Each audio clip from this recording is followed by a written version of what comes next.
رب اشرح لي صدري ويسر لي أمري واحلل عقدة من لساني يفقهوا قولي.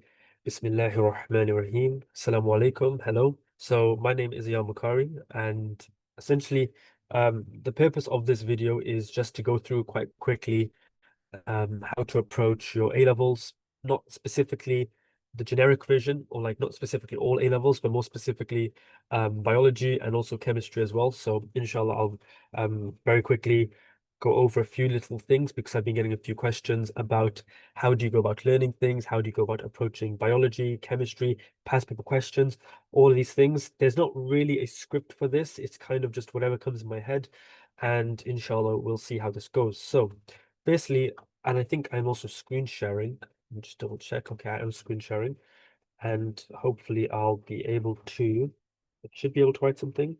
Let's see. With my laser pointer. Okay, my laser pointer should be working as well. So now, firstly, let's look at learning itself. Now, for me personally, and how I've reflected upon like my own life and my own studies, I think that there's four like key steps of learning. So if I write them out, excuse my handwriting because I'm using a mouse. So I think number one, it's exposure. I'll explain what this is afterwards. So exposure.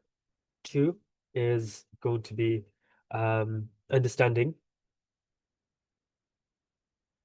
Once again, excuse the handwriting. Let's just pretend that's as understanding. Three, I would say after you understand the content or the majority of the content, I'd say after this, you need to then revise it. I'll say revision. And then I think step four, I would say memorization. So let me just quickly write out memorization, and I'll explain each of these as well, okay? So firstly, let's start off with exposure. Now, going into, let's say, for example, year 12, year 13, you haven't really come across this content before or this depth of content. So this is your first time encountering the first topic. For example, the first topic of A levels is biological compounds, or in the majority of like courses, like specification, it's biological compounds. Here we're I'm talking about like our inorganic ions, our water, lipids, proteins, carbs, monosaccharides, disaccharides, all of these things. That's the first topic. So firstly, what you have to do is the first exposure to this topic. Now, if you just follow your specific normal timetable, that means that the first time you'll be exposed to this topic will be inside of your class, and that's completely normal. Now, what I would personally advise is for you to always try to make notes prior to entering the class. So let's say, for example, I'm trying to, I don't know, let's say, for example, on Thursday, what day is it? It's Wednesday today, tomorrow's Thursday.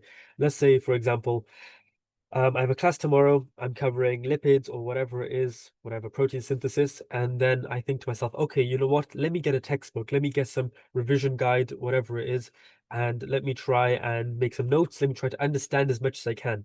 Now, what this will do is this means that your first exposure to this information has been inside your house. So it kind of makes the process work even more efficiently. So that means, okay, let's say, for example, I've gone and made some notes or something. Now what happens is when I go into the classroom, I now know some questions already. I think to myself, you know what? Maybe I don't understand specifically what condensation is or what hydrolysis is, or something like this, or whatever the question is. Now I can ask those questions to my teacher. So it really makes it much more efficient. And it means that you can fully lock in the classroom as well. And as well as this, so in this first step of like being exposed to the information, I would say don't obsess over every little detail. What you need to do is really think of the big picture and understand it as much as you can. What you're doing here is you're kind of building like the foundation of your knowledge. Now, it's not going to be super strong right now, but that's why we solidify through the understanding. Okay. Now let's think, next step, let's look at the understanding phase. So, for example, I've now maybe an ideal scenario, God willingly, I've gone home, I've logged in, I've made pre-notes before my lesson, I've watched a few relevant YouTube videos and so forth. I've entered the classroom. Now, maybe afterwards you still don't fully understand. In an ideal scenario, you understand straight away. However, it's quite humbling, but with A levels, it doesn't really work like that. So with understanding now, this is where you have to be using lots of different devices. And I always emphasize this. If you focus on one resource, it's not going to work because sometimes by you using your specifications textbook, maybe they're wording it in a way which just doesn't work for you. So then maybe you have to use YouTube videos, maybe you have to use some form of AI, maybe you have to consult with your peers, your teachers, tutors, whatever it is. You're using a variety of sources. Now, for example, um, you guys can access my like resource guide is free. It's not like a guide, essentially, it's just a drive full of loads and loads of resources from unit 1, 2, 3, and 4. And yeah, you can access all of these. The thing which I always emphasize to students is when I was making this, is I was really like using like 4 different devices. So I had my iPad, I had my laptop, I had a monitor, I had my phone, and I was literally making notes with a variety of different resources. I can't emphasize that enough. You can't take your knowledge just from one place, otherwise the knowledge will be weak and your understanding won't be too strong.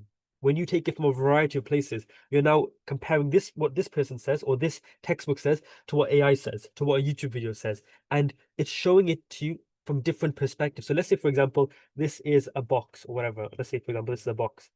Okay. Now you can look at it from this point of view. From this point of view, let me just draw an eye kind of thing. That doesn't even look like an eye, but you can look at it from a variety of different point of view. That's what I'm trying to say. Sometimes from this point of view, it will make sense, but from this one, it doesn't. Sometimes with the textbooks, the way they're explaining it just doesn't work for you. That's completely fine. That means that use the textbook, however, build upon that knowledge. Okay.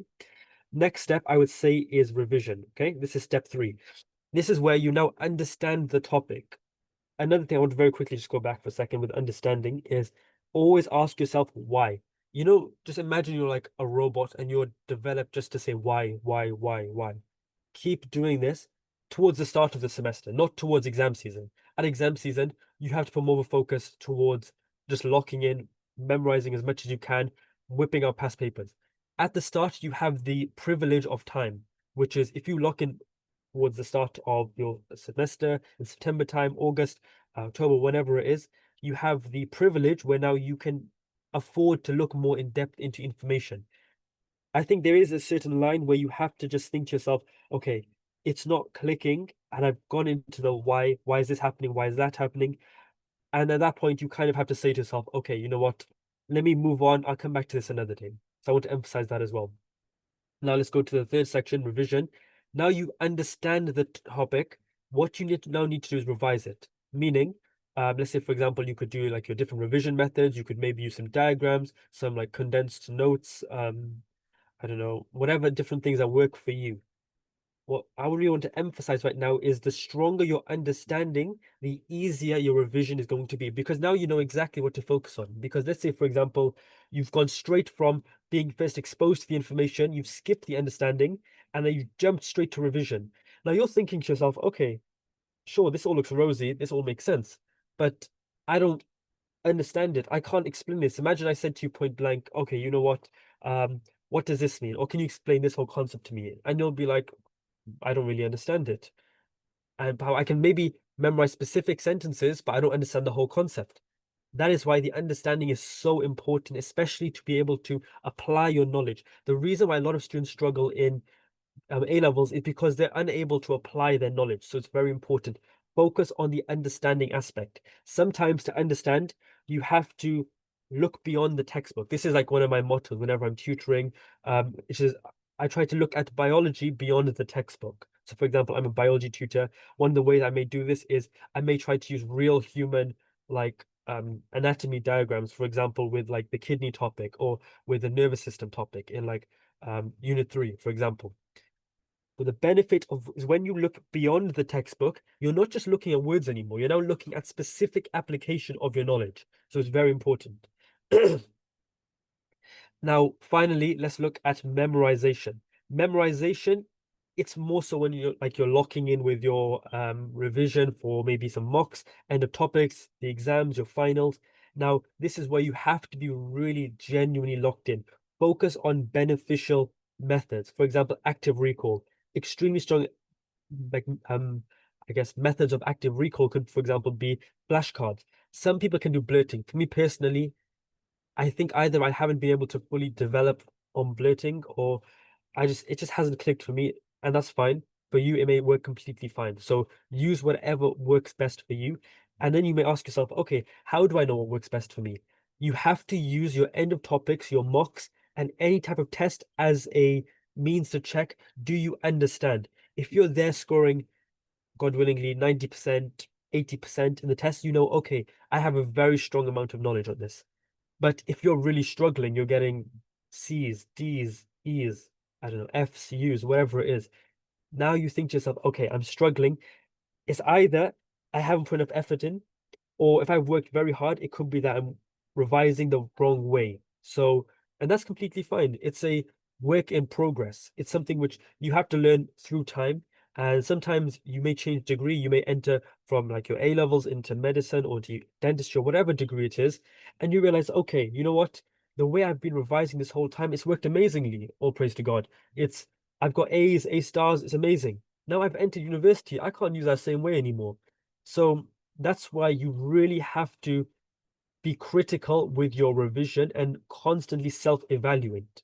The more you self-evaluate, the less chance there is to be failing on the actual day. If it messes up on the day, Allahu alam, alhamdulillah, all praise to God, it's fine. So long as you go into the exam saying, I have put 110% into my test, into my effort, and I know I physically could not put a drop extra effort, then you say it's fine. God is the best of planners. It's like everything happens for the best. It's completely fine. But if you think to yourself, you know what, I haven't put enough effort in, and now I've gone to the exam, I've said, you know what, it's fine. That's wrong. You need to work as hard as you can and then leave it. And then just say, whatever happens, the outcome, I'm okay with the outcome. Because you know that I have the contentness of thinking, I've done all I could. I physically could not do any more. But that's why I really want to emphasize, starting from now, lock in. Try to work as hard as you can. Very quickly, let me just go over a few like techniques. About like biology and chemistry very quickly. I don't want to make this video too long, otherwise most people probably won't watch it either. So the benefit will probably decrease. That says chem. Okay.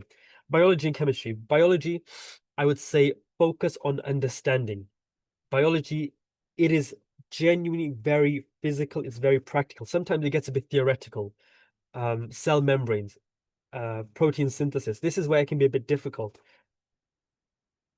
And another thing I really want to emphasize is you can go around asking loads of people for advice and all of these kind of things, but if you don't actually sit down at your desk and put in the hard yards, put in the effort, especially when you don't want to, if you don't do this, don't expect success. I remember, I can't remember who said it, but there was a saying that if you want to succeed, become comfortable with being uncomfortable.